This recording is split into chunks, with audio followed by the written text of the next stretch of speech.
alegria estarmos de volta com a lição de número 4, nessa semana, tratando de justificação pela fé. Em Gálatas capítulo 2, que é o tema dessa semana, a partir do verso 15 até o verso 21, o apóstolo Paulo apresenta várias palavras e frases fundamentais, tanto para a compreensão do Evangelho, quanto para entendermos toda a epístola aos Gálatas. E aqui nós temos algumas palavras-chave. Eu trabalhei com 3 palavras-chave nesta semana. A primeira é a tradicional palavra justificação. Para Paulo e para a Bíblia toda, a justificação é um ato de Deus para nos salvar. É um ato jurídico de Deus. Ou seja, Deus diz, você está perdoado, você está justificado. Não por causa que você é bonito, não por causa que você fez alguma coisa bonita, mas por causa do bonito que Jesus fez na cruz do Calvário. E isto é colocado sobre você.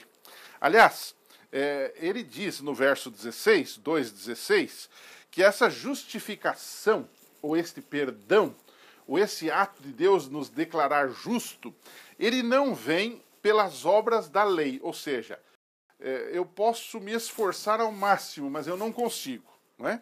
Mas vem por causa da fé. Nós tomamos posse dessa bênção, que é o perdão, que é a justificação, que é o ato de Deus nos declarar justos diante deles, mesmo sendo pecadores. Nós tomamos posse desta bênção pela fé. A fé é a mão do homem estendida a Deus para receber a sua promessa. Não é? Agora, para que isso aconteça, o homem precisa ter fé, ele precisa crer. Ele precisa entregar a sua vida nas mãos de Deus e dizer, Senhor, eu estou perdido, eu sou pecador, eu preciso da tua salvação. Agora, ele também ensina, o apóstolo Paulo, que esta justificação tem como base a graça de Deus e nós tomamos posse dela pela fé, não é? E ele dá a entender de que esta justificação, ela nos é imputada, ou seja, ela é colocada sobre nós. Nós não precisamos fazer nada. Ela é colocada sobre nós quando cremos, quando aceitamos. E isto ele toma emprestado, e nós vamos ver numa lição logo ali na frente, do livro de Gênesis. Alguns dizem que lá no Velho Testamento os patriarcas foram salvos pelas obras, pela guarda da lei, e que no Novo Testamento agora é que vem a graça. Isso não é verdade. Por exemplo, Gênesis 15, verso 6, diz que Abraão creu em Deus e isto lhe foi imputado, ou seja, colocado sobre ele por Deus, por justiça. Ou seja, ele exercitou fé. É desse tipo de justificação, que é a verdadeira, que o apóstolo está falando. Não é aquela justiça que eu supostamente consigo pelos meus bons atos, pela beleza dos meus atos, das boas obras. As nossas justiças, diz Isaías, são como trapos de imundície, não é? Então, primeira palavra é justificação. Essa palavra é chave em todo o livro de Gálatas. Segunda palavra é fé, que nós já falamos um pouco sobre ela.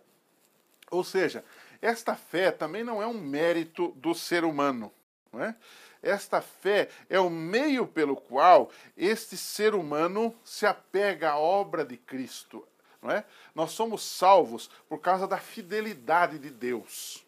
O justo viverá por sua fé. Mas não quer dizer que a fé do justo tem algum mérito diante de Deus. Não é? Quem nos dá esta fé é o próprio Deus. Nós acreditamos, nós o amamos porque ele nos amou primeiro.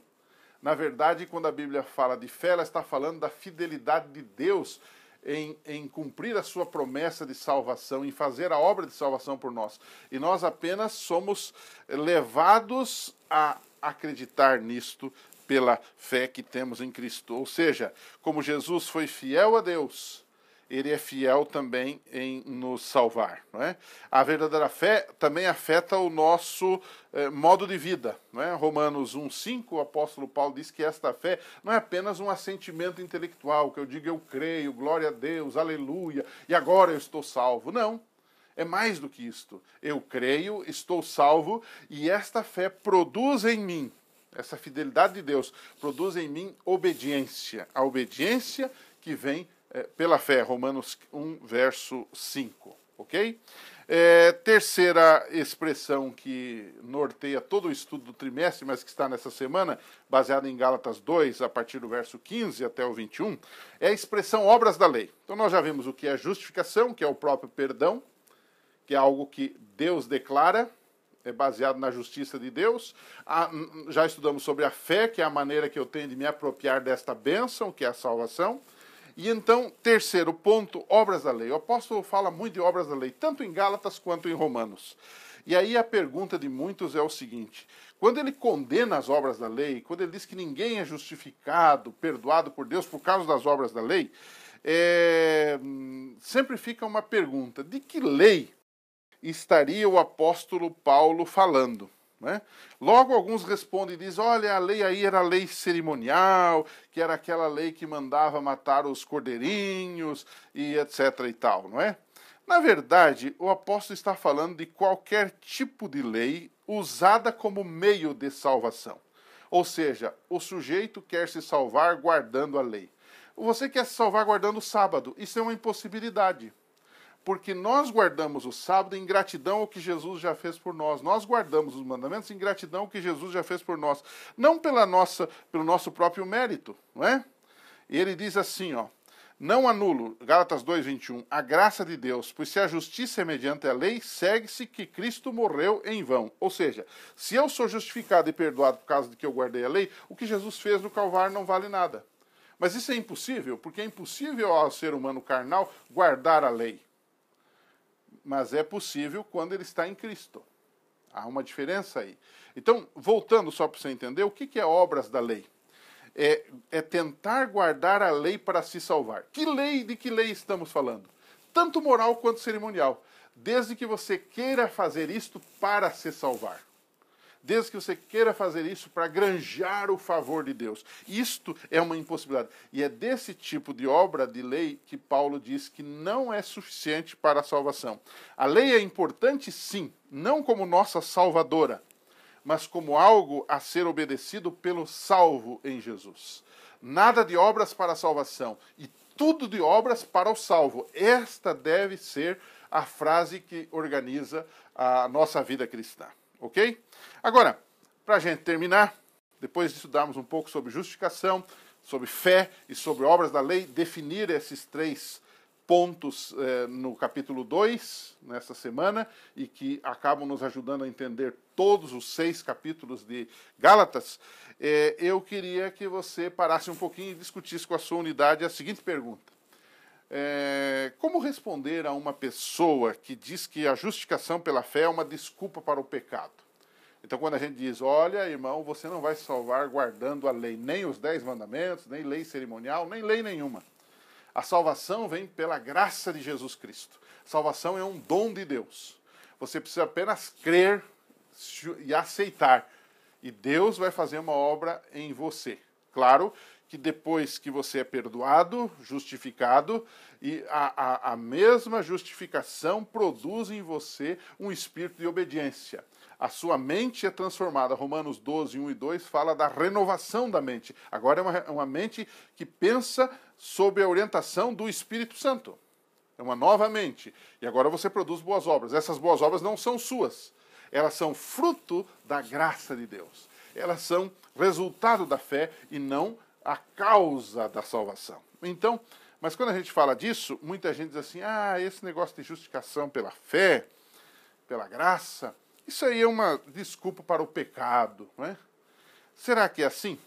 Eu queria que você lesse de novo Gálatas 2, versos 19 a 21, com a sua unidade, e você vai ver que é bem diferente, não é? Por exemplo, 2,19 diz assim: porque eu, mediante a própria lei, morri para a lei a fim de viver para Deus. Eu estou crucificado com Cristo. Ou seja, eu morri para a lei no sentido de que eu sou um pecador. Eu não consigo guardar a lei, né? Agora, quando encontro a Cristo, eu passo a viver para Ele. Eu agora estou crucificado com Cristo. E ele então diz no verso 20, aquele famoso verso que diz: logo, já não sou eu quem vive, mas Cristo vive em mim.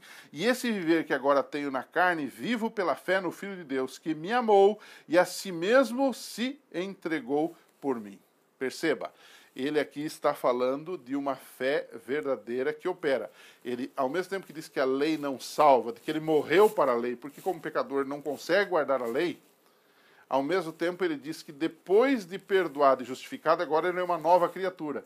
E naturalmente o que acontece? Ele guarda a lei. Ele anda nos caminhos previstos pela lei. Então a lei não salva, a lei apenas nos aponta ao Salvador, e o Salvador é Jesus Cristo, e o que ele fez no Calvário é que nos basta. Mas discuta um pouquinho com a sua unidade, como a gente pode fazer com que uma pessoa entenda esse processo da salvação em Jesus Cristo pela fé. Que Deus te abençoe. A gente volta com a próxima lição. Eu espero você, anuncie isto aos seus amigos. Um abraço e até lá.